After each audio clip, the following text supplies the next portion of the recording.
Un PDG millionnaire ignore une petite fille sans abri dans un restaurant, mais elle lui dit « Monsieur, ma maman avait une bague comme la vôtre. » L'homme fond en larmes en la voyant.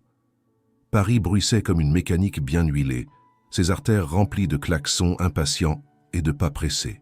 Le Marais, quartier de charme et d'histoire, vibrait d'une élégance discrète. Sous les hauts plafonds d'un restaurant raffiné, aux murs tapissés de miroirs et d'ardoises griffonnées à la craie, Thomas Delaunay était assis seul, à une table d'angle, son costume anthracite parfaitement taillé tranchant avec les nuances boisées du lieu. Devant lui, un plat à peine entamé refroidissait, ignoré, pendant qu'il glissait son doigt sur l'écran de sa tablette. Âgé de 38 ans, Thomas représentait le succès à l'état pur.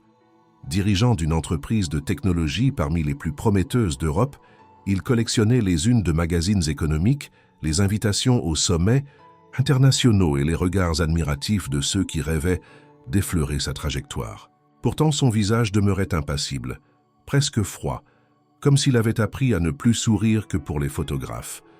Le restaurant, quoique feutré, bourdonnait de conversations en anglais, allemand, italien, preuve que le lieu attirait une clientèle cosmopolite. Mais Thomas était ailleurs, absorbé par les clauses d'un contrat de fusion qui promettait de tripler la valorisation de sa société. Il ne leva même pas les yeux lorsque le maître d'hôtel lui proposa du vin. Il fit un simple signe de la main sans détourner son regard de l'écran. De l'autre côté de la baie vitrée, séparée du luxe par quelques centimètres de verre seulement, une silhouette frêle observait la scène. Une petite fille d'à peine 6 ou 7 ans, emmitouflée dans un manteau trop grand, au tissu râpé par le temps et l'usage. Ses cheveux bruns formaient une masse emmêlée, son visage était noirci par la poussière et ses bottines tenaient à peine aux pieds. Elle ne bougeait pas. Ses yeux immenses suivaient les mouvements des serveurs, les plats servis, les coupes de champagne, les rires polis. Elle semblait invisible pour tous. Les passants détournèrent le regard, les clients l'ignoraient, comme si elle faisait partie du décor urbain, de ces présences silencieuses que l'on choisit de ne pas voir pour préserver sa tranquillité. Thomas, lui, ne lui accorda même pas un battement de cils. Il ne vit ni la pauvreté, ni la faim, ni l'espoir dans les yeux de l'enfant. Il vit un chiffre mal aligné dans une formule de calcul, un détail juridique à rectifier, une date de livraison à confirmer. Le contraste entre l'intérieur feutré et l'extérieur rude ne pouvait être plus cruel. À quelques mètres d'un risotto à la truffe, une enfant rêvait peut-être simplement d'un morceau de pain. Mais dans l'univers de Thomas, les émotions étaient une monnaie qu'il n'échangeait plus. Il avait appris à vivre sans elles, à les ranger dans un tiroir qu'il n'ouvrait plus, convaincu que l'attachement rendait vulnérable et que la compassion ralentissait les gagnants. Le serveur approcha discrètement pour lui signaler que sa réunion de 14 heures venait de confirmer sa présence. Thomas acquiesça, termina sa lecture, posa la tablette à côté de son assiette et porta la main à son verre d'eau. Ce geste banal révéla un détail qui, pour beaucoup, aurait semblé anodin. Un anneau en or blanc au design sobre qu'il portait au petit doigt de la main droite. Un bijou singulier, jamais retiré, jamais mentionné. À l'extérieur, la petite fille recula d'un pas, comme si ce simple geste avait déclenché quelque chose en elle. Ses yeux s'agrandirent encore, non pas à cause de la nourriture ou du décor, mais à cause de cet anneau. Elle le fixait, comme si elle venait de voir un fantôme ou un souvenir réincarné. Puis, lentement, elle posa sa main sur la vitre, les doigts écartés, les yeux brillants d'un mélange d'admiration et de tristesse. Mais Thomas ne vit rien. Il ne vit pas la main, ni le regard. Il se leva, consulta sa montre, ramassa sa veste et laissa quelques billets sur la table, bien au-delà du prix du repas. Il quitta le restaurant avec la démarche assurée de ceux qui pensent avoir tout maîtrisé. Dehors, le vent s'était levé, faisant volter les papiers sur le trottoir. Il marcha sans ralentir, croisant sans la voir la petite fille qui s'était maintenant collée au mur, comme pour se faire oublier. Paris, cette ville qui ne s'arrête jamais, continuait de battre son rythme effréné. Et dans cette cadence, un homme fuyait sans le savoir son passé, tandis qu'une enfant s'apprêtait à bouleverser son futur. Le cliquetis des couverts, les murmures étouffés des conversations et le tintement des verres formaient une symphonie discrète au sein du restaurant. L'ambiance était restée la même depuis le départ de Thomas Delaunay, comme si son absence n'avait laissé qu'un courant d'air derrière lui. Pourtant, Quelques instants après sa sortie, un événement singulier rompit l'harmonie précieuse du lieu. La porte d'entrée, lourde et capitonnée, s'ouvrit avec hésitation. Une toute petite main la poussa difficilement, comme si elle ne s'attendait pas à réussir à entrer dans un endroit aussi brillant, aussi parfait. La lumière de l'extérieur suivit l'enfant un court instant, avant que la porte ne se referme doucement derrière elle.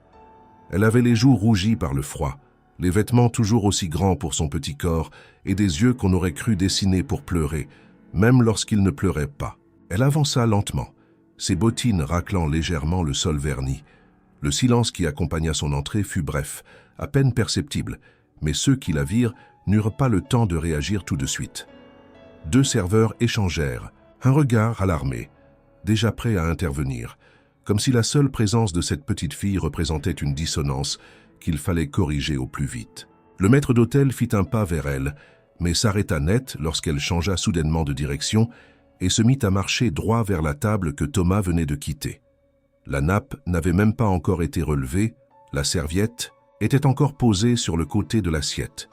Elle s'arrêta juste devant cette chaise vide, les yeux fixés sur le siège, puis leva le regard vers le serveur qui l'observait avec suspicion. Sans dire un mot, elle pointa du doigt l'assiette, intacte, puis baissa lentement la main. Le maître d'hôtel s'approcha enfin, mais avant qu'il ne puisse prononcer le moindre mot, l'enfant tourna brusquement la tête vers la sortie, comme si elle avait entendu un bruit familier. Et c'est alors que la porte s'ouvrit une nouvelle fois. Thomas, revenu pour récupérer une montre qu'il avait oubliée, n'eut pas le temps de franchir le seuil que l'enfant s'était déjà tourné vers lui. Elle le fixa intensément, comme si elle le reconnaissait, ou du moins reconnaissait quelque chose en lui. Les 2 serveurs, de part et d'autre, avancèrent pour intercepter l'intruse, mais elle s'élança vers Thomas sans crainte. Son pas, d'abord hésitant, s'accéléra à mesure qu'elle s'approchait de lui. Lorsqu'elle fut à moins d'1 mètre, elle s'arrêta net, leva les yeux vers lui et dit d'une voix douce mais assurée, d'un ton si inattendu que tout le monde sembla suspendre sa respiration. « Tonton, ma maman avait une bague comme la tienne. » Thomas, qui jusque-là n'avait pas vraiment prêté attention à la fillette, la regarda enfin. Il fronça légèrement les sourcils, surpris par la familiarité de l'appellation, interloqué par le ton et surtout par ce que venait de dire cette petite inconnue. Son regard descendit lentement vers sa main droite, celle où il portait, depuis maintenant 16 ans, un anneau en or blanc. C'était un bijou unique, discret mais élégant, orné d'une fine gravure intérieure. Un objet qu'il n'avait jamais ôté, même dans les périodes les plus sombres de sa vie. « Qu'est-ce que tu viens de dire ?» demanda-t-il, sa voix plus froide qu'il ne l'aurait voulu. La petite fille leva légèrement le menton, comme pour se donner du courage, et répéta « Ma maman avait une bague comme la tienne. Elle disait que c'était un souvenir d'amour. Pareil que toi. » Les mots, dits avec la sincérité brute de l'enfance, tranchèrent net l'atmosphère. Thomas sentit quelque chose bouger au fond de sa poitrine, un frémissement ancien, presque oublié. Il plissa les yeux, tenta de sourire, mais le geste resta inachevé. Il détailla enfin le visage de l'enfant. Les traits fins, les yeux trop grands, cette manière de se tenir un peu sur la défensive. Quelque chose résonnait en lui, mais il ne parvenait pas à le définir. Les serveurs étaient à présent tout proches, prêts à intervenir, mais Thomas leva la main, leur intimant de rester en retrait. Il s'agenouilla lentement devant la fillette, posant un genou au sol, à hauteur de ses yeux. « Comment s'appelait ta maman ?»« Camille. » Le nom claqua dans l'air comme un éclair dans un ciel sans nuages. Un vertige s'empara de lui. Son estomac se contracta. Ses jambes devinrent soudain trop lourdes. Camille. Il n'avait pas entendu ce prénom prononcé à voix haute depuis plus d'une décennie. Une silhouette évanescente se forma dans sa mémoire. Des cheveux châtains au vent, un rire cristallin, des bras qui entouraient son cou dans la lumière d'un matin de printemps. Camille, la seule femme qu'il ait jamais aimée vraiment. Camille disparut du jour au lendemain, comme une page arrachée à un roman qu'on n'a jamais fini de lire. Il se releva lentement, les yeux toujours fixés sur l'enfant. Il ne savait pas quoi dire ni comment réagir. Une partie de lui criait que c'était absurde, une coïncidence, une erreur. Mais une autre partie, enfouie profondément, refusait de se taire. Il tendit la main vers elle, sans toucher, comme si le simple fait d'effleurer cette réalité pouvait en confirmer l'existence. « Tu dis que ta maman s'appelait Camille ?» répéta-t-il, la voix étranglée. « Oui, Elle avait une cicatrice là, ajouta-t-elle en montrant son propre menton. Et elle m'a toujours dit que la bague qu'elle avait venait d'un garçon très spécial. Les serveurs, décontenancés, s'étaient reculés légèrement. Un murmure avait commencé à se répandre dans la salle, les clients chuchotant entre eux, certains curieux, d'autres agacés. Mais Thomas ne voyait ni n'entendait plus rien. Seul comptait cette petite silhouette devant lui, cette voix qui avait réveillé une douleur qu'il croyait éteinte. Il regarda de nouveau l'anneau à son doigt, puis les yeux de la fillette. Ce n'était pas possible, et pourtant tout en elle criait le contraire. Avant qu'il ne puisse poser une autre question, la petite fille fit un pas en arrière. Elle avait senti quelque chose dans l'air, une tension soudaine. Elle tourna, la tête vit les serveurs qui s'agitaient de nouveau, et son instinct de survie prit le dessus. Elle se retourna et courut vers la porte, la poussa de toutes ses forces, et s'échappa dans la rue sans demander son reste. Thomas voulut la suivre, mais ses jambes ne réagirent pas tout de suite. Il resta figé, un pied en avant, le souffle, court, le cœur battant plus vite qu'il ne l'avait jamais fait au cours de ses longues négociations financières. Il venait de voir un fantôme avec des yeux vivants, un nom interdit et une vérité impossible à ignorer. Il sortit enfin du restaurant, le regard fouillant la rue. Mais la ville avait déjà englouti la petite silhouette. Elle n'était plus là. Le vent de Paris, toujours vif en début d'après-midi, venait gifler le visage de Thomas Delaunay alors qu'il arpentait les trottoirs de la rue des Archives, ses pensées en désordre, le cœur battant à un rythme qu'il ne reconnaissait pas. Il s'était élancé hors du restaurant presque par réflexe, comme poussé par une force qu'il n'arrivait pas à nommer. Mais la fillette avait déjà disparu. À chaque coin de rue, il jetait des regards fiévreux, interrogeant les visages, cherchant un petit manteau trop grand, des bottines usées, une silhouette qui lui avait laissé l'âme tremblante. Rien. La ville l'avait avalé, mais dans son esprit, la scène tournait en boucle, insupportablement précise. Cette voix douce et directe, ces mots simples, ce regard qui avait traversé le vernis de son indifférence. Et surtout, ce nom, Camille. Il remonta les rues sans véritable direction, guidé uniquement par un trouble ancien. En s'arrêtant devant une vitrine, son reflet le surprit. Les traits tirés, le regard égaré, la main droite serrée autour du poignet gauche comme pour contenir une secousse intérieure. Il chercha refuge dans un café déserté à l'angle d'une ruelle, commanda un café qu'il ne toucha pas et sortit sa tablette, non pour travailler cette fois, mais pour fouiller son propre passé. Il ouvrit une ancienne galerie de photos, sauvegardée automatiquement depuis des années. Parmi les images de conférences, de voyages d'affaires et de soirées mondaines, il trouva enfin une série que le temps n'avait pas effacée. Camille, souriante, espiègle, en bord de Seine. Camille dans son appartement du quartier latin, un livre à la main, les pieds nus sur le parquet. Camille, les cheveux épars, portant un pull bien trop large, celui qu'il lui avait prêté. Et puis enfin, Camille tenant dans sa main gauche un petit écrin ouvert. À l'intérieur, une bague en or blanc, exactement la même que celle qu'il portait encore aujourd'hui. La mémoire le submergea sans pitié. Il se revit à 22 ans, jeune, insouciant, persuadé que l'amour suffisait. C'était peu après l'obtention de son premier financement pour une application de domotique, celle qui allait poser les bases de son empire. Camille, étudiante en lettres, était entrée dans sa vie comme une bourrasque de fraîcheur, d'ironie douce et d'intelligence vive. Elle aimait les vieux livres, les films italiens, les balades sans but et les petits déjeuners à midi. Il se souvenait de chaque détail, les bracelets qu'elle enlevait toujours avant de s'endormir, la manière dont elle prononçait son prénom quand elle voulait le convaincre de quelque chose, les nuits passées à parler de futurs improbables. C'était elle qui avait choisi la bague, un jour où il s'était réfugié sous la pluie dans une petite bijouterie du Marais. Elle l'avait glissée à son doigt en riant, disant que c'était sa manière de s'assurer qu'il ne l'oublierait jamais, même s'il ne se mariait jamais. Il l'avait gardée depuis, même après sa disparition, car Camille était partie du jour au lendemain. Un matin, elle n'était plus là. Son téléphone ne répondait plus. Son appartement avait été vidé. Aucun mot, aucune explication. Il avait cherché au début, avait contacté des amis communs, fouillé les réseaux sociaux, interrogé la police. Rien. Comme si elle s'était évaporée. Il s'était refermé après cela, avait jeté son énergie dans le travail, dans les chiffres, dans l'expansion de son entreprise. Il avait construit une armure si solide qu'aucune émotion n'y pénétrait plus. Il avait fait de l'oubli un principe de survie. Et voilà que cette fillette, avec ses mots simples et ses yeux trop honnêtes, venait fissurer tout ce qu'il avait bâti. Il quitta le café sans finir son café ni payer, oubliant jusqu'à sa tablette sur la banquette. De retour chez lui, dans son appartement du 7e arrondissement, il ouvrit un vieux tiroir jamais touché. Une boîte, noire et discrète, contenait les rares souvenirs qu'il avait conservés. Un foulard de Camille, un vieux Polaroid 2.2, une lettre jamais envoyée. Il sortit la bague de son doigt, l'examina longuement. Il se souvenait de la gravure intérieure, qu'elle avait insisté pour faire ajouter « toujours là, même loin ». Il la relut à voix haute comme pour la conjurer.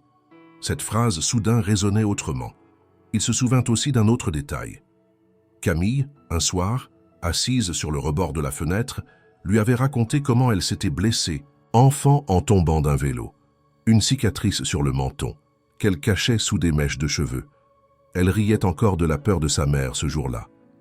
Thomas ferma les yeux. La petite fille, elle avait cette même marque. Exactement, au même endroit. Ce n'était plus une coïncidence, ce n'était plus une illusion. Il alluma son ordinateur, se connecta à une base de données privée qu'il utilisait rarement, réservée à ses affaires personnelles et à ses contacts d'investigation. Il lança une recherche sur le prénom Camille, avec les éléments qu'il connaissait, son nom de famille, son ancienne adresse, sa date approximative de naissance. Puis il ajouta une nouvelle requête. Enfant déclaré. Naissance à Paris dans les 10 dernières années. Le système mit quelques minutes à afficher les résultats. La majorité était inexploitable. Mais un nom ressortit. Élise.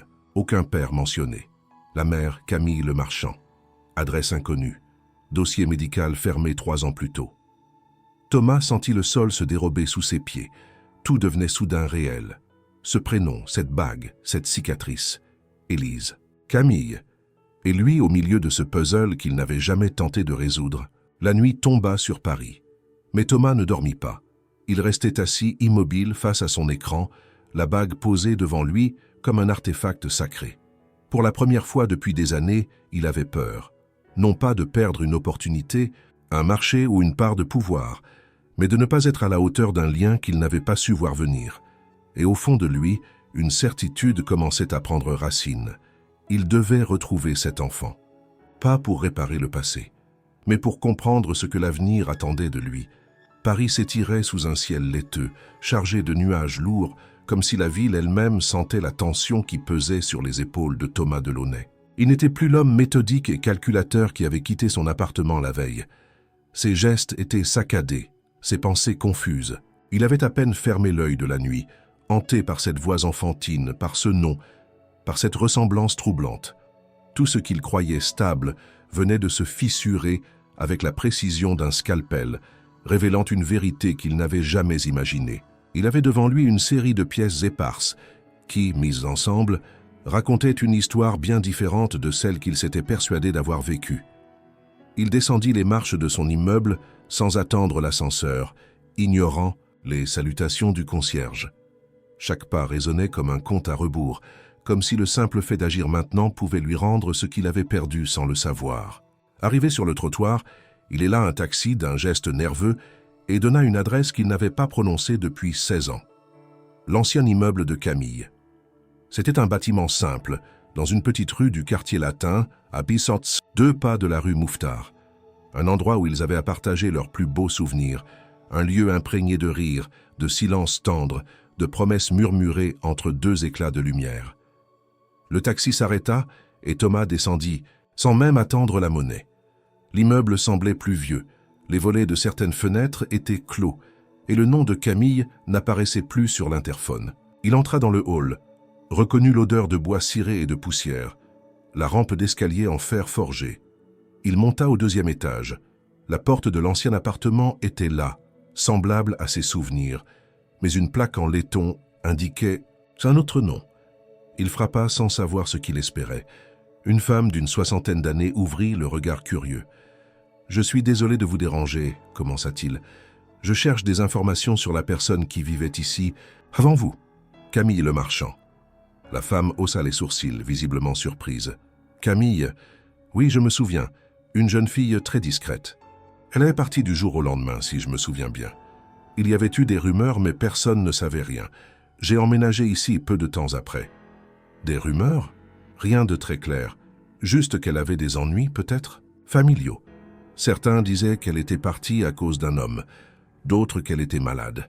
Mais personne ne savait la vérité. Thomas la remercia, descendit lentement et sortit sans but. Il se retrouvait à marcher encore une fois, comme la veille, à traquer une silhouette du passé. Mais cette fois, il portait un poids nouveau, celui de l'ignorance. Il ne pouvait plus se permettre de tourner autour de la vérité. Il se rendit alors à la mairie du 5e arrondissement, espérant consulter des archives ou obtenir des pistes. Mais le fonctionnaire, bien qu'aimable, lui indiqua que les informations concernant Camille étaient restreintes. Il confirma toutefois un détail crucial. Un acte de naissance avait bien été enregistré au nom d'Élise Le Marchand, sans père mentionné, et avec Camille comme mère. L'acte portait la date d'il y avait environ 7 ans. Aucun autre document, sinon un certificat de décès pour Camille Le Marchand, enregistré 3 ans plus tôt. La nouvelle frappa Thomas comme un coup de masse. Elle était morte. Morte, depuis 3 ans. Aucune chance de la revoir, de lui poser les 1000 questions qu'il gardait en lui depuis 16 ans. Pas d'explication, pas de retrouvailles, juste une absence définitive. Il s'appuya contre un mur à l'extérieur de la mairie, le souffle court.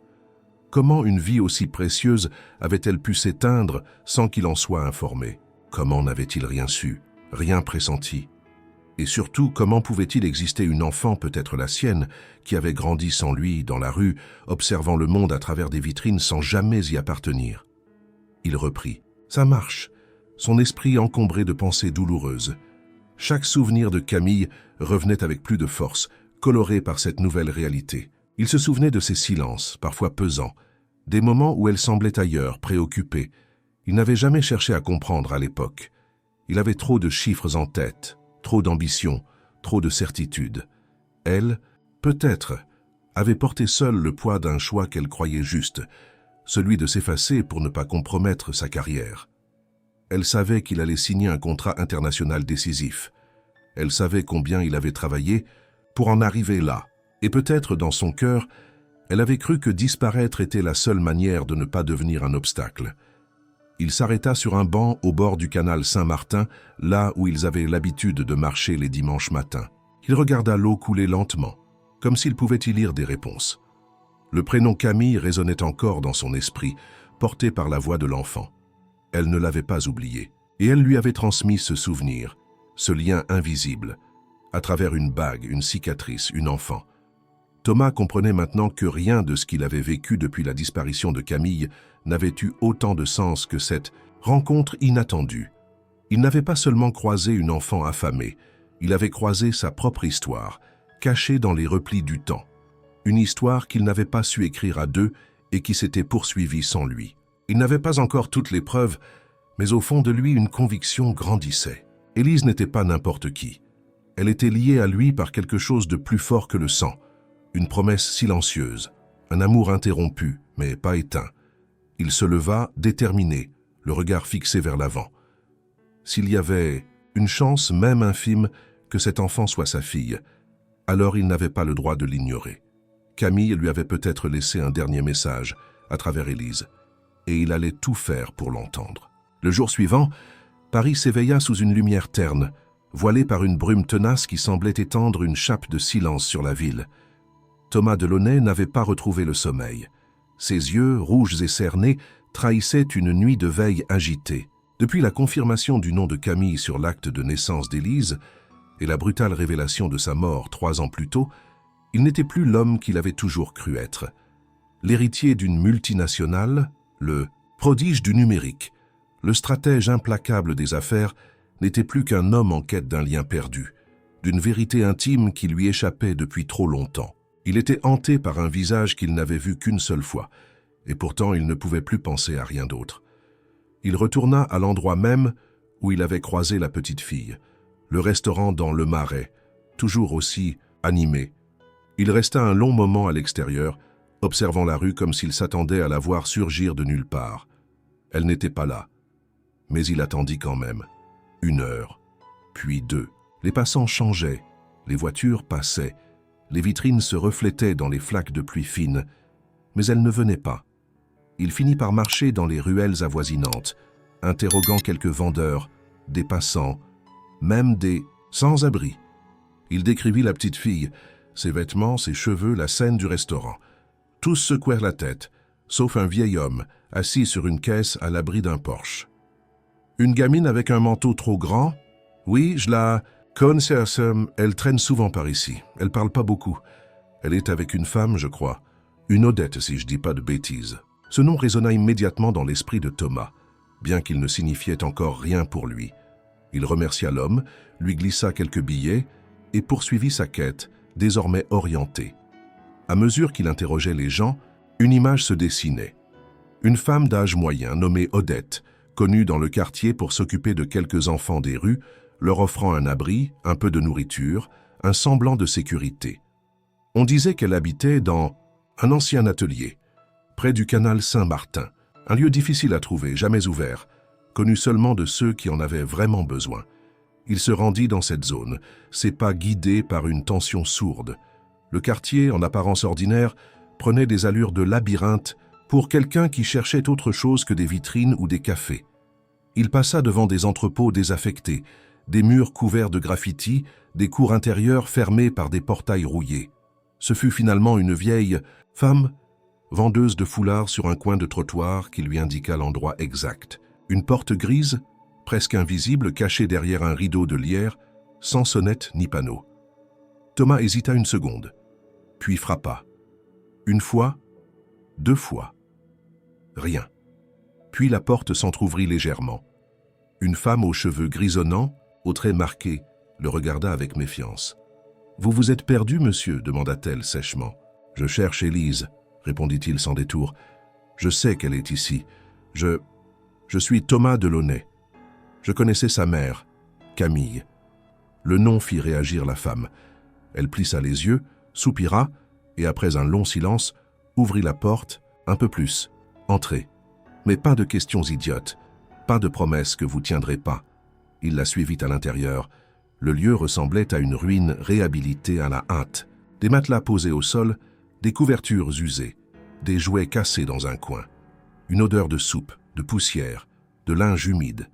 Et là, dans un recoin, assise sur un tapis élimé, Élise. Elle le regardait, cette fois sans peur, mais avec une étrange gravité dans les yeux. Thomas s'agenouilla lentement, les mains ouvertes, comme pour montrer qu'il ne représentait aucune menace. « Bonjour, Élise, » murmura-t-il. Elle ne répondit pas tout de suite. Elle le fixa longuement, puis s'approcha à petits pas. Elle leva les yeux vers lui, puis vers sa main droite. Elle y chercha la bague. Il l'avait remise. Elle tendit le doigt et toucha doucement l'anneau, comme pour s'assurer qu'il n'était pas une illusion. Puis, elle leva la tête, écarta légèrement les pans de son manteau et montra son menton.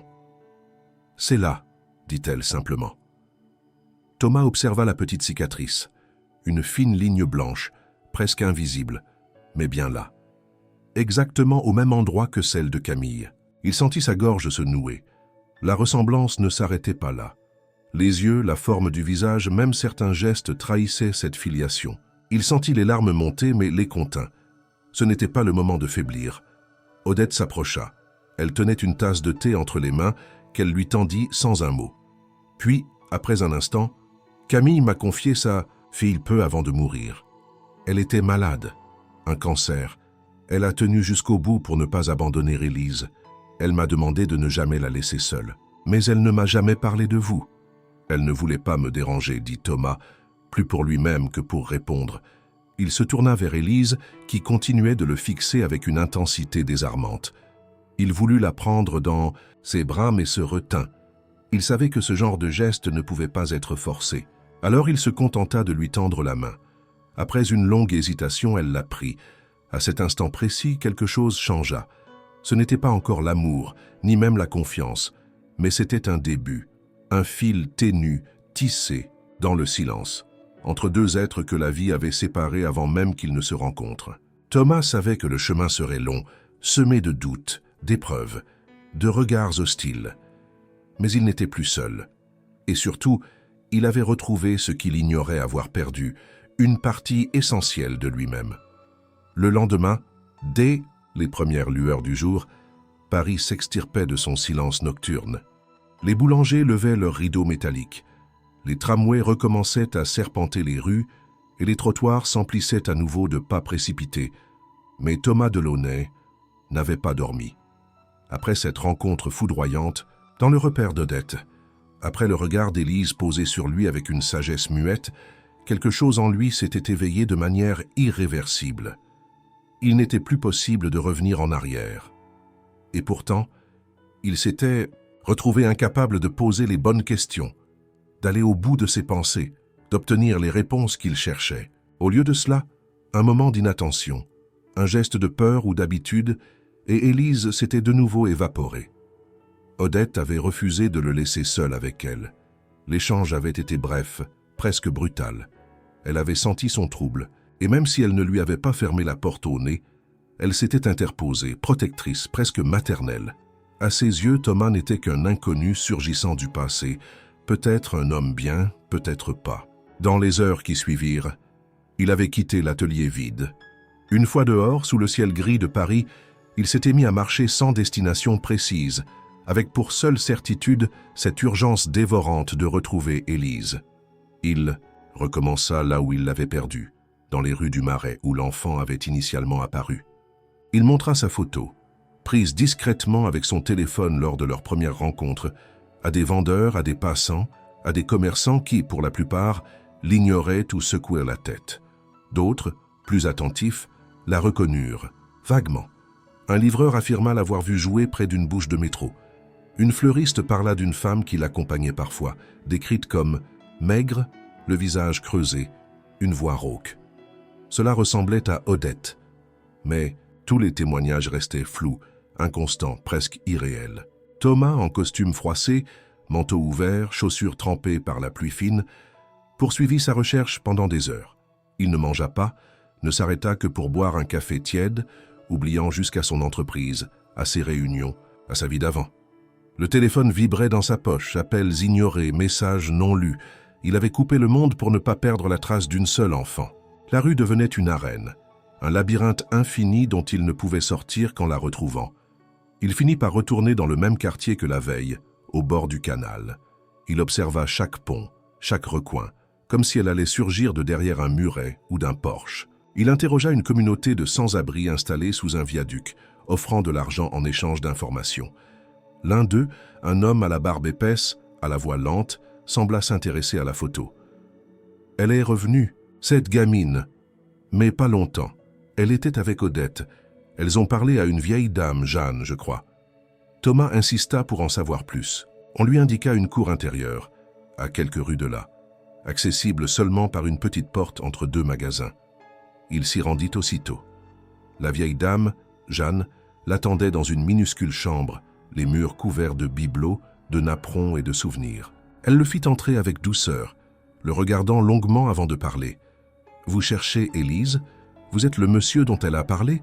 Celui avec la bague ?» Thomas acquiesça, muet, le cœur battant à tout rompre. « Elle est venue me voir, oui, avec Odette. Elles étaient inquiètes. Odette m'a demandé si je pensais qu'on pouvait vous faire confiance. Moi, j'ai dit que je ne savais pas, que c'était à vous de le montrer. » Elle fouilla alors dans un tiroir, sortit une photo pliée, un cliché de Camille jeune, probablement récupéré après sa mort. Sur le verso, un numéro manuscrit, illisible par endroits. Camille m'a confié ça avant de partir à l'hôpital. Elle avait peur qu'Odette ne puisse pas tout gérer.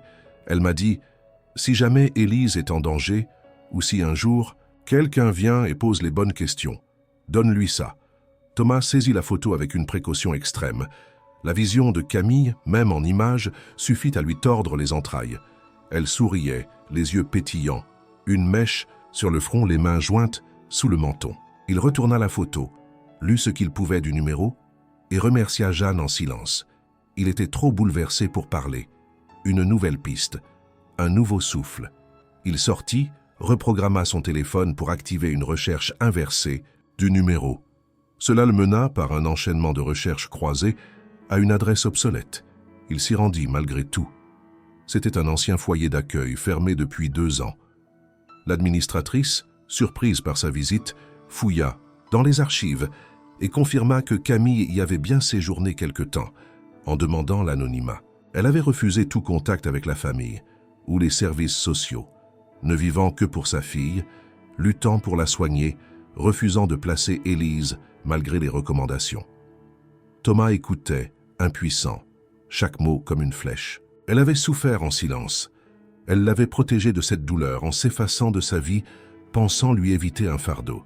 Elle avait élevé Élise dans l'ombre, jusqu'à la fin, confiant son avenir à une autre femme, espérant sans doute qu'un jour, le destin ferait le reste. Il sortit du foyer, cette fois, avec une nouvelle certitude. Élise n'était pas un mirage, elle était un héritage, et il ne pouvait plus vivre sans la retrouver. Il s'assit sur un banc, sous la pluie fine, observa les gens courir sous les parapluies. Lui, il attendrait. Il n'avait plus peur du temps, plus peur de la vérité. Il ne savait pas où elle était à cet instant, mais il savait qu'elle existait et qu'il ne reculerait devant rien pour la ramener dans sa vie. Le ciel de Paris s'était assombri, laissant présager une nuit agitée. Thomas Delaunay, pourtant habitué à la clarté de ses décisions en affaires, se trouvait plongé dans une incertitude profonde. Assis dans son bureau, les lumières tamisées accentuaient les ombres de ses pensées. Les documents étalés devant lui, autrefois porteurs de promesses lucratives, semblaient désormais dénués de sens. Son esprit était ailleurs, captif des souvenirs et des révélations récentes. Il se remémorait chaque détail de sa rencontre avec Élise, chaque mot échangé, chaque regard. La ressemblance frappante avec Camille, la cicatrice au menton, la bague identique. Tout pointait vers une vérité qu'il n'avait jamais envisagée. Cet enfant était peut-être sa fille. Le doute insidieux s'était transformé en conviction. Déterminé à en savoir plus, Thomas entreprit des recherches approfondies sur Camille. Il consulta des archives, interrogea d'anciens amis communs, tenta de retracer le parcours de celle qui avait été son grand amour. Les informations étaient fragmentaires, mais un nom revenait régulièrement. Odette, une femme discrète mais respectée, connue pour son engagement auprès des enfants en difficulté. Intrigué, Thomas chercha à la rencontrer. Après plusieurs tentatives infructueuses, il parvint enfin à obtenir une adresse, un petit appartement dans un quartier modeste de la ville. Il s'y rendit sans attendre, le cœur battant. Odette l'accueillit avec réserve, mais sans hostilité. Son regard empreint de sagesse scruta Thomas avec attention. Après un moment de silence, elle l'invita à entrer. L'intérieur était simple, mais chaleureux, décoré de souvenirs et de photos d'enfants. « Je suppose que vous venez pour... » Élise, dit-elle d'une voix calme. Thomas acquiesça, incapable de trouver les mots. « Camille m'a parlé de vous, » reprit Odette. « Elle m'a confié Élise peu avant sa mort. Elle voulait la protéger, lui offrir une chance. Elle ne voulait pas vous impliquer, pensant que cela pourrait nuire à votre carrière. » Les mots d'Odette résonnaient comme un écho douloureux. Camille avait choisi de s'effacer, de porter seule le fardeau, pour ne pas entraver le chemin de Thomas. Un sacrifice silencieux, empreint d'amour et de douleur. « Je veux être là pour Élise, » déclara Thomas avec détermination.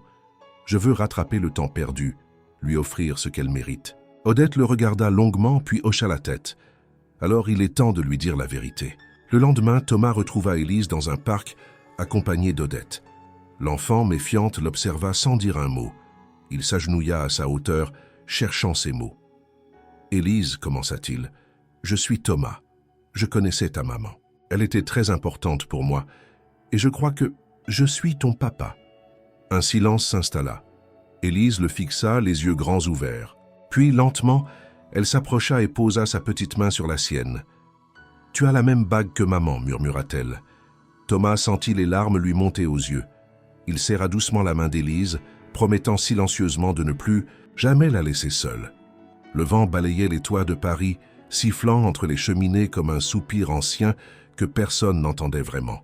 Au 7e étage d'un immeuble du 11e arrondissement, Thomas Delaunay se tenait debout, appuyé contre une rambarde de fer forgé, regardant la ville s'étendre devant lui, un réseau complexe de souvenirs, de regrets et de possibles encore incertains.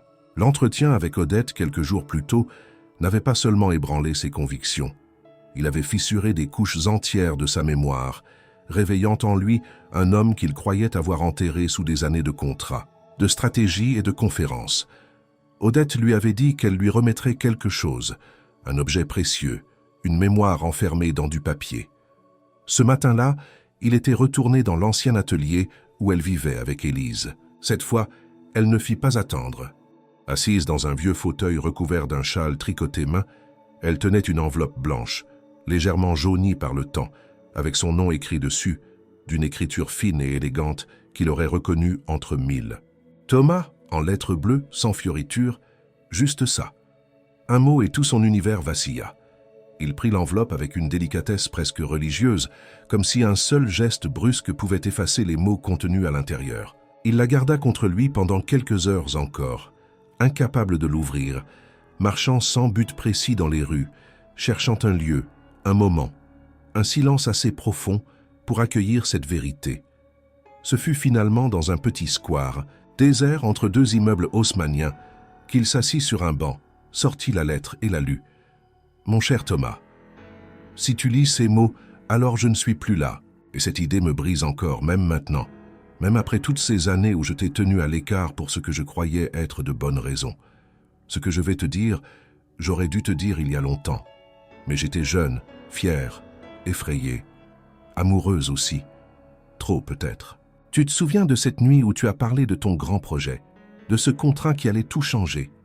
Moi aussi je m'en souviens. Ce soir-là, j'ai su que j'étais enceinte, et je n'ai rien dit.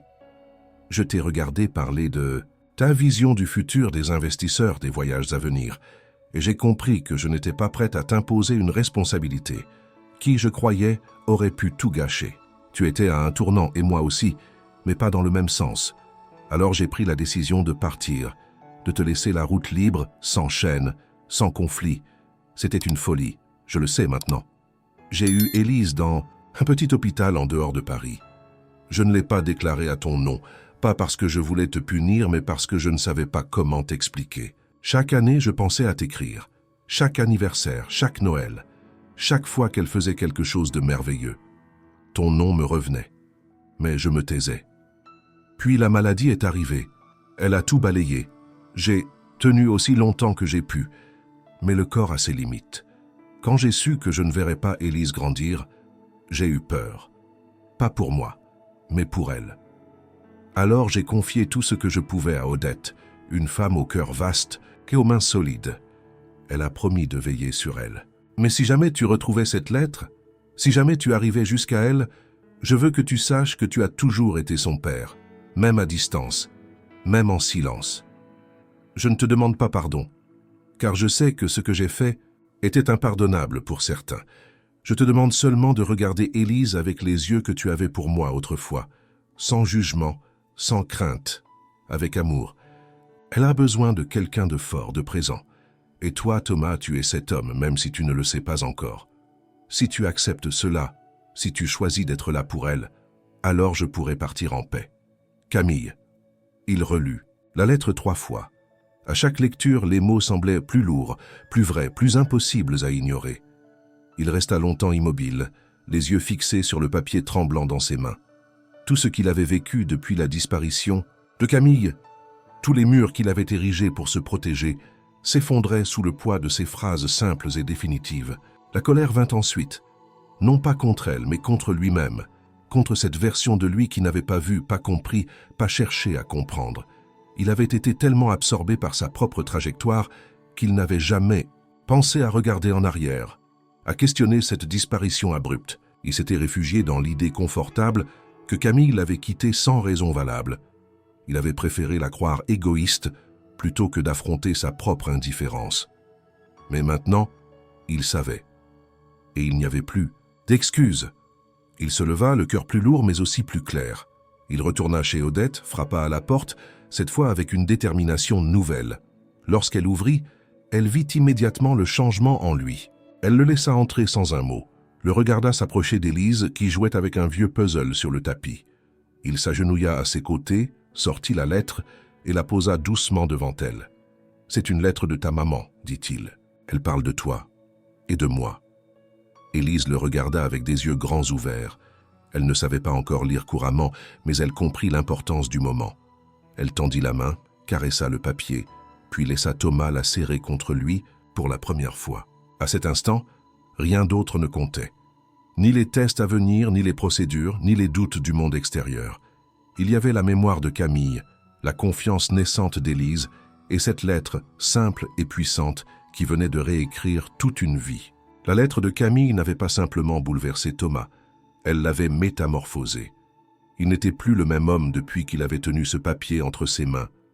Les mots de la femme qu'il avait tant aimée, sa disparition brutale, la confirmation de sa paternité, et surtout cette demande silencieuse qu'il devienne enfin ce qu'il n'avait jamais été, un père. Chaque phrase résonnait en lui comme un serment, un écho que rien ne pouvait désormais réduire au silence.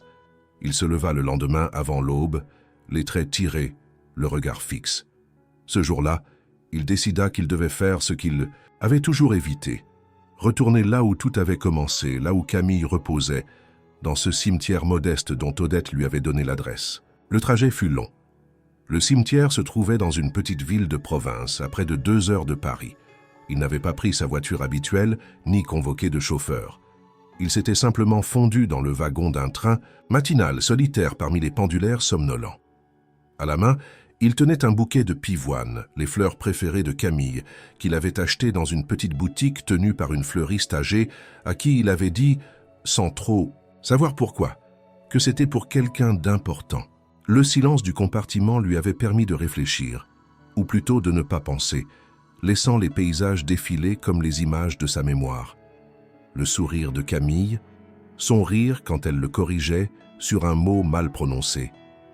Sa main sur son ventre lors de leurs dernières nuits ensemble, geste qu'il n'avait pas su lire à l'époque. À son arrivée, le ciel était couvert, chargé de cette lumière grise et douce que seule la campagne française semble savoir produire. Il traversa le village à pied, suivant les indications qu'Odette lui avait fournies. Le cimetière était petit, entouré de murets couverts de mousse.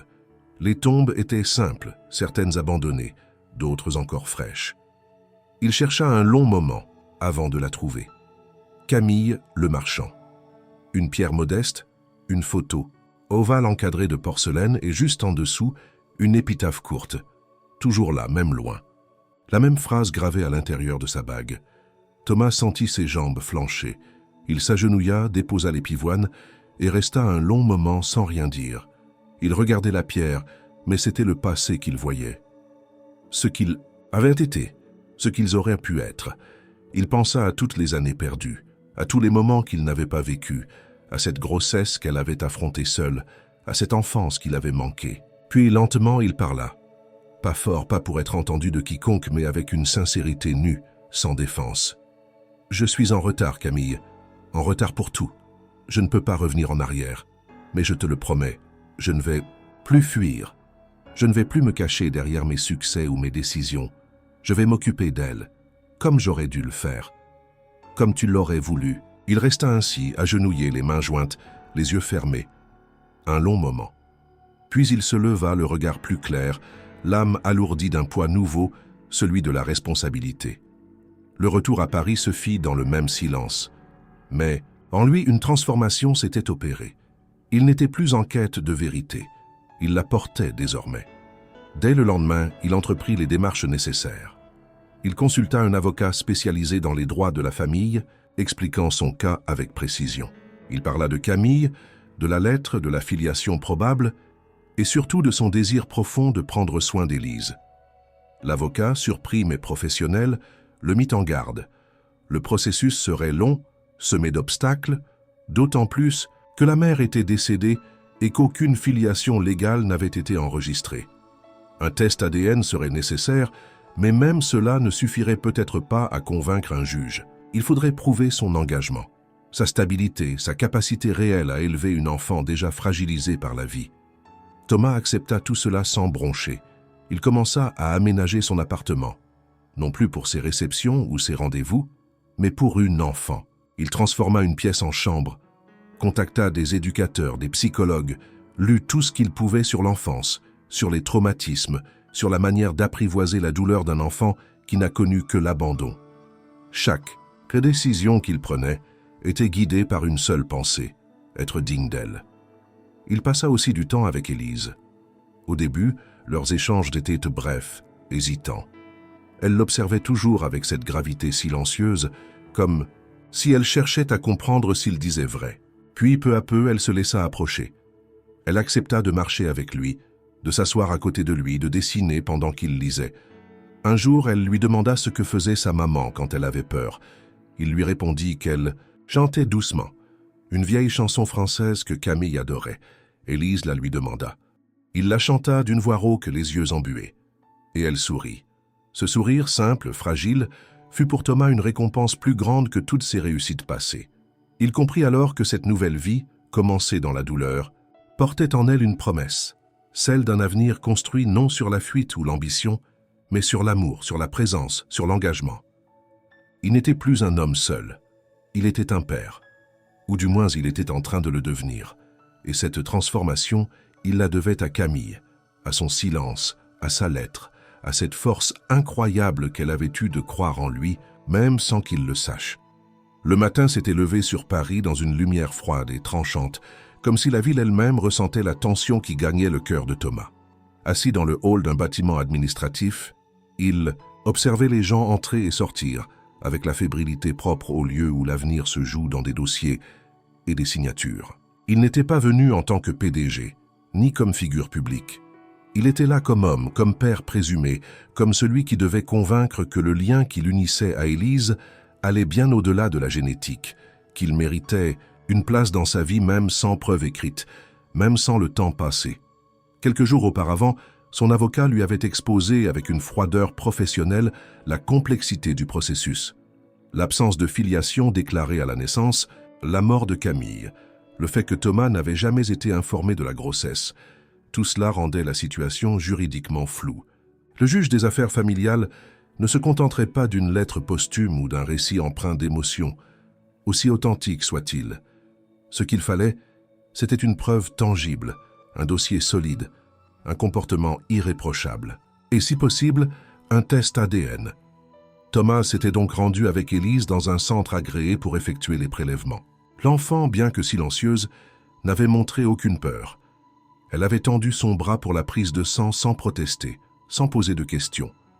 Elle avait regardé Thomas avec la même gravité silencieuse, comme si elle comprenait que quelque chose d'important se jouait là, dans cette pièce blanche aux murs couverts de formulaires et d'affiches institutionnelles. Elle n'avait pas pleuré, lui non plus, mais à l'intérieur, Thomas sentait le sol se dérober.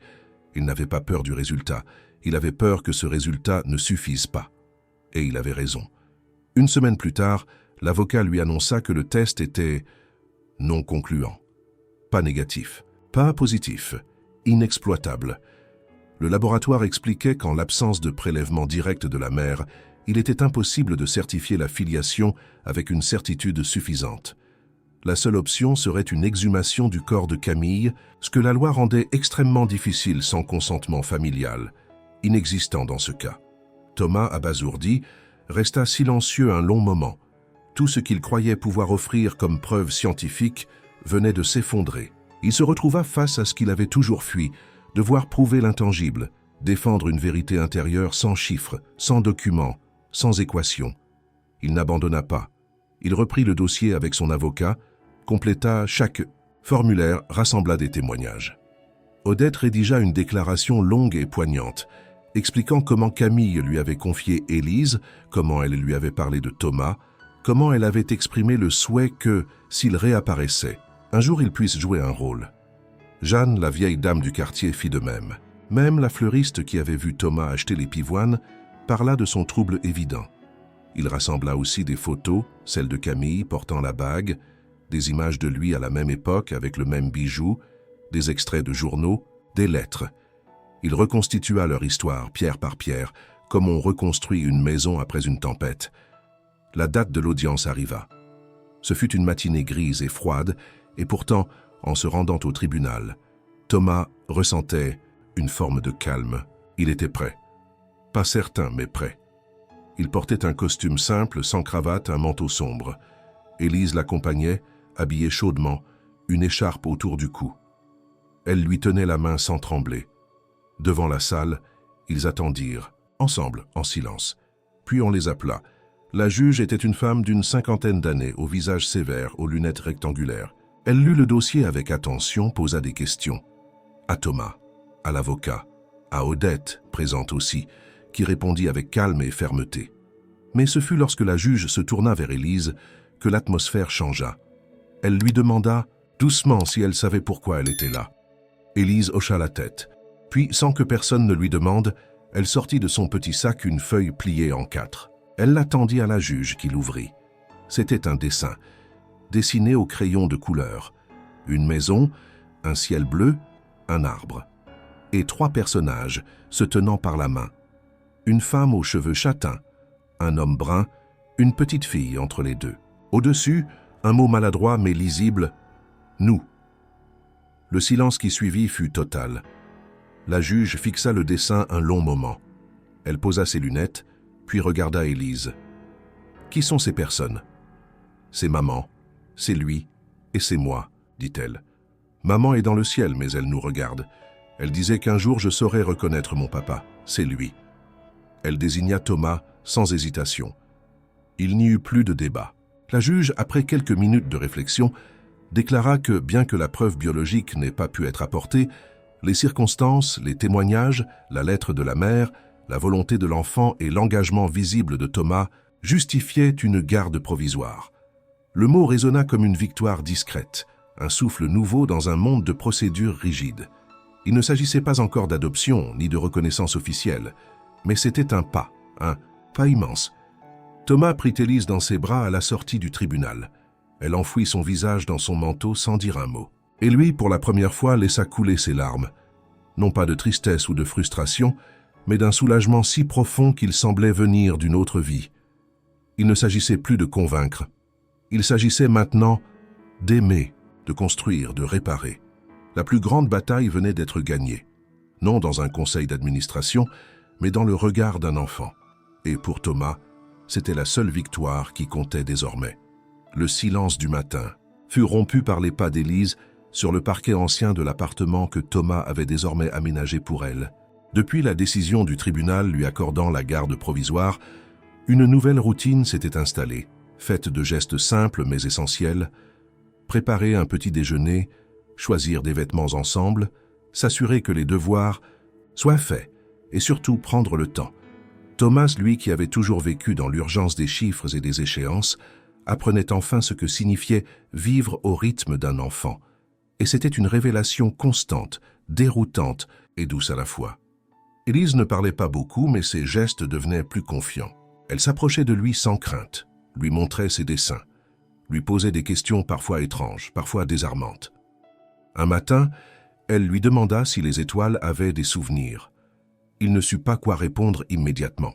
Il improvisa quelque chose à propos de la lumière qui voyage très longtemps et que chaque étoile, même éteinte, continue d'envoyer sa mémoire dans le ciel.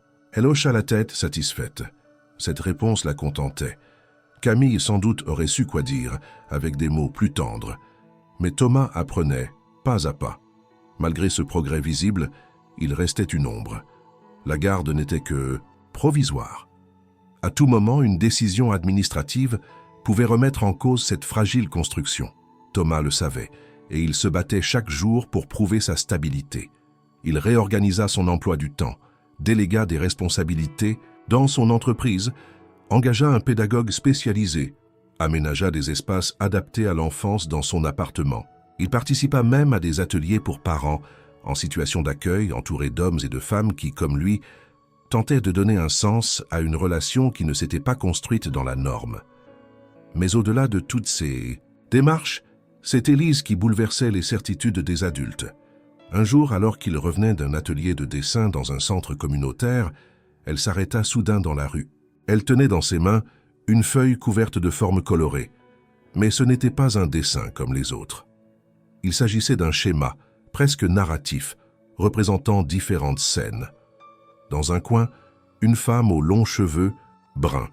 Dans un autre, un homme en costume, les bras ouverts. Au centre, une petite fille entre les deux tenant un ballon rouge. Et au bas de la page, une phrase maladroitement écrite, mais lisible: « Je n'ai pas de preuves, j'ai un cœur. » Thomas lut cela en silence, incapable de détourner les yeux. Élise ne dit rien. Elle se contenta de lui tendre le dessin comme une offrande. Ce geste simple, ce morceau de papier, avait plus de valeur que tous les documents qu'il avait présentés au juge, plus que toutes les expertises, les lettres de recommandation, les rapports d'éducateurs. C'était l'expression pure d'un lien que rien ne pouvait formaliser. Un lien du cœur, invisible mais inaltérable. Lors de la seconde audience prévue pour réévaluer la situation de garde, ce dessin fut présenté.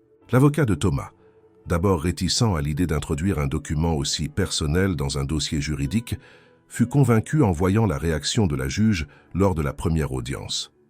Cette fois encore, Élise était présente. Vêtue d'un manteau bleu nuit, les cheveux attachés en tresse, elle tenait la main de Thomas sans trembler. La juge demanda à revoir le dessin. Elle l'examina longuement, puis regarda Élise. « Tu veux rester avec Thomas ?» demanda-t-elle, d'une voix douce. « Il ne me fait pas peur, il écoute quand je parle. Et il ne ment pas, répondit-elle, avec une sincérité brute. Puis elle ajouta, « Il me regarde comme maman me regardait, comme si j'étais importante. » Cette dernière phrase fit basculer la salle dans un silence inhabituel. Le greffier cessa de taper. L'assistante sociale, présente au fond, essuya une larme discrète. La juge reposa ses lunettes, soupira, puis annonça qu'elle autorisait la prolongation de la garde avec une forte recommandation de transformation en garde permanente si les conditions restaient stables. Thomas ne bougea pas. Il regardait Élise, puis la juge, puis de nouveau la feuille. Il avait gagné une bataille, certes, mais surtout, il avait reçu une confirmation essentielle, celle d'être reconnu, non par la loi, mais par le regard d'un enfant. Une reconnaissance silencieuse, construite jour après jour, faite de patience, de petits pas, de silence partagé. Les jours qui suivirent furent comme suspendus.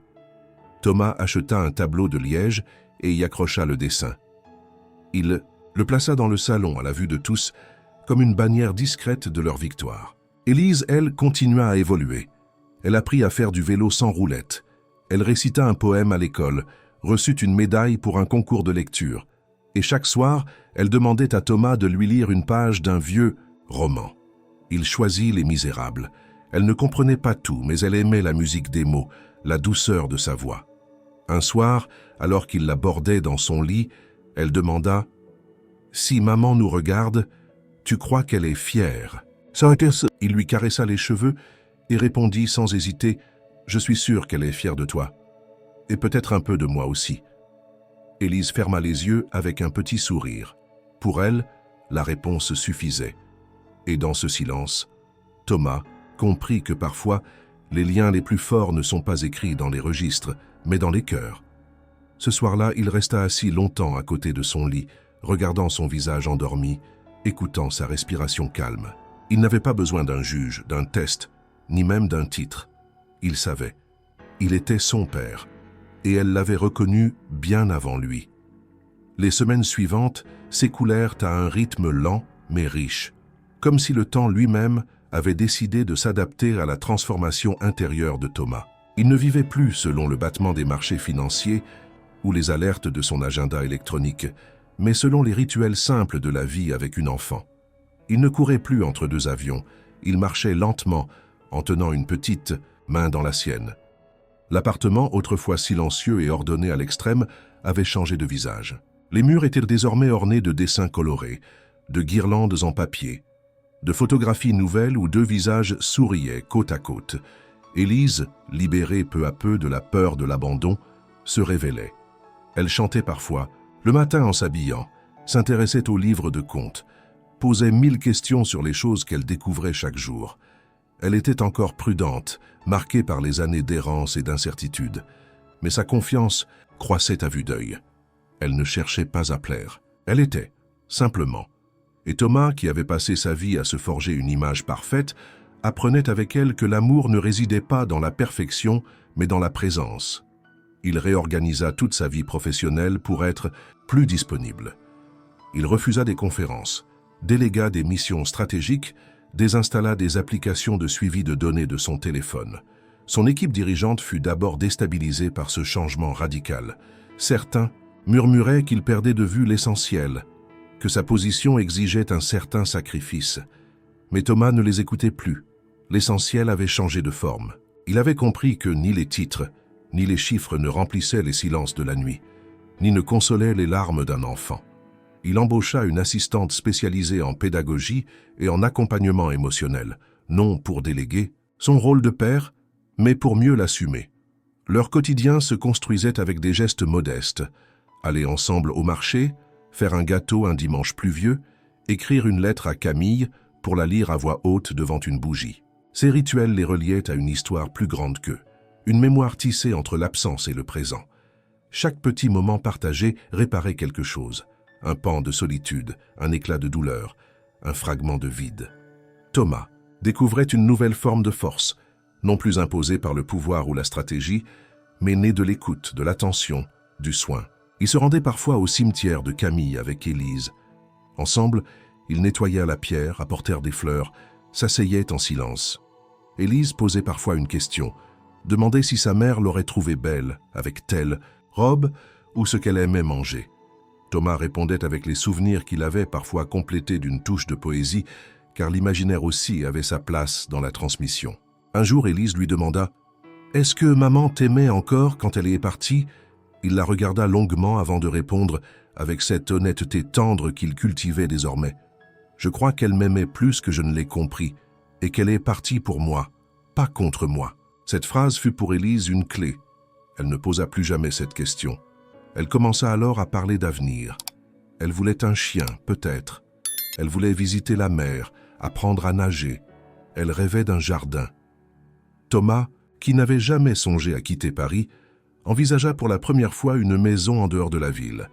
Non pas pour fuir, mais pour planter, construire, habiter autrement. Une nuit, alors qu'une tempête faisait trembler les volets, Élise sortit de sa chambre et vint se glisser dans le lit de Thomas. Elle ne dit rien. Elle se contenta de se blottir contre lui. Il l'enlaça doucement, posant une main protectrice sur son dos. C'était la première fois qu'elle venait d'elle-même chercher sa chaleur. Il comprit alors que quelque chose d'irréversible avait été franchi. Elle n'était plus en transit. Elle s'enracinait. Elle se savait attendue. Les progrès étaient visibles aussi à l'école. La maîtresse convoqua Thomas pour lui dire qu'Élise participait désormais au jeu collectif, qu'elle riait avec les autres enfants, qu'elle avait même levé la main pour répondre à une question devant toute la classe. Elle avait choisi de lire un extrait de son livre préféré, une histoire de deux cœurs perdus qui finissent par se retrouver dans une forêt pleine de brume. La maîtresse, émue, avoua à Thomas qu'elle n'avait jamais vu un changement aussi rapide et profond chez un enfant. Il la remercia, mais au fond, il savait pourquoi. Élise ne changeait pas, elle devenait elle-même. Un soir, après le dîner, alors qu'ils rangèrent la cuisine ensemble, Élise s'arrêta, leva les yeux vers lui et dit d'un ton calme « Est-ce que je peux t'appeler papa ?» Il sentit une vague monter en lui, puissante, pure, irrépressible. Et il se pencha, posa son front contre le sien et répondit « Tu peux m'appeler comme tu veux.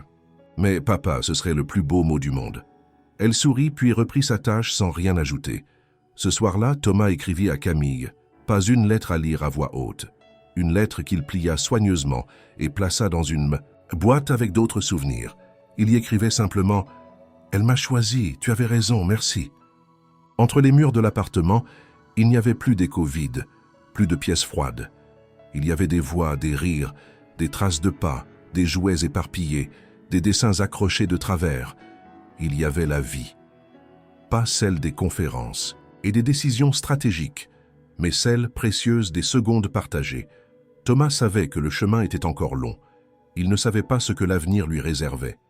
Mais il avait désormais une boussole, et elle s'appelait Élise.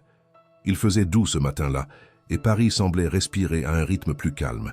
Le ciel était clair, les passants marchaient sans se presser, les feuilles dansaient doucement le long des trottoirs. Dans le salon baigné de lumière de l'appartement de Thomas Delaunay, Élise tournait sur elle-même, vêtue d'une robe bleue choisie avec soin. Elle riait en voyant le tissu s'envoler autour de ses jambes, puis s'approcha de Thomas, qui l'observait avec un sourire discret mais sincère. Il ajusta l'un des rubans de sa coiffure, lissa un faux pli sur l'épaule et se recula pour la regarder entièrement. Elle leva les yeux vers lui. C'est comme ça que maman aimait, s'habiller pour sortir. Thomas hocha lentement la tête, la gorge un peu serrée. Oui, Camille adorait les robes bleues, et elle disait que le bleu faisait ressortir la lumière dans les yeux. Élise se tourna vers le miroir, se regarda attentivement, puis se retourna, satisfaite. « Alors je crois que je suis prête. » Ils descendirent à l'escalier main dans la main, saluèrent le concierge et prirent un taxi en direction d'un restaurant dans le Marais.